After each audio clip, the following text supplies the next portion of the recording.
Hello बच्चों, हमारा question है a massless uniform rod is subjected to a force F at its free end as shown in figure.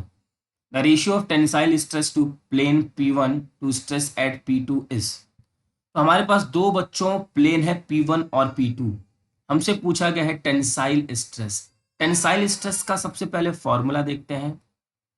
Tensile stress का formula होता है force, और कैसा force? Perpendicular force upon area. तो यहाँ पे हम एक बार टेंसाइल स्ट्रेस देखेंगे, यहाँ पे देखेंगे, दोनों का रेशियो कैलकुलेट करेंगे, आंसर आ जाएगा। बच्चों जो P2 की वैल्यू है, P2 P2 हमारा ये रहा एरिया और ये रहा फोर्स। तो इसमें जो परपेंडिकुलर फोर्स F ही है और ये एरिया A है, इसका एरिया A है। तो इसमें तो बच्चों कोई टेंशन ही नहीं है, इसको हमने इक्वेशन नंबर 1 कह दिया। इसके बारे में जरा सोचिए कि ये जो हमारी प्लेन है, ये कुछ प्लेन ऐसी ही तो है। ये हमारी प्लेन कुछ ऐसी ही तो है। ये इसका एरिया ए, इसका बच्चों ये कंपोनेंट ही तो बना हुआ है, इसको हम ए डैश ले लेते हैं। तो जो ए है, ये जो ए है, ये क्या है? ए डैश कॉस 60 डिग्री ही तो है। ये जो ए है, ये क्या है? इसका कंपोनेंट ही तो है। ए ए डैश का कंपोनेंट है।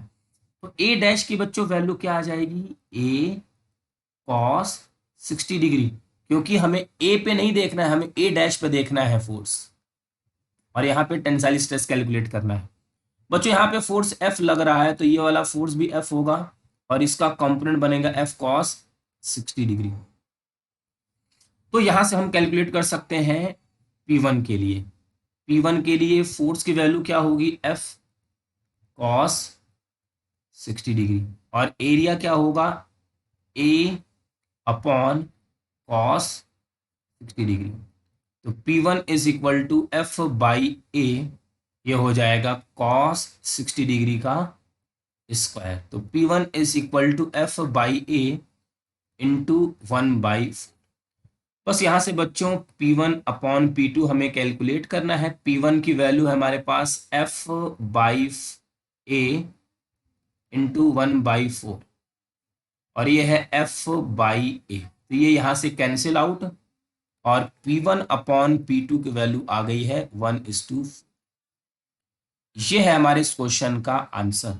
आई होप बच्चों कि आपको ये क्वेश्चन अच्छे से समझ में आ गया होगा। Thank you.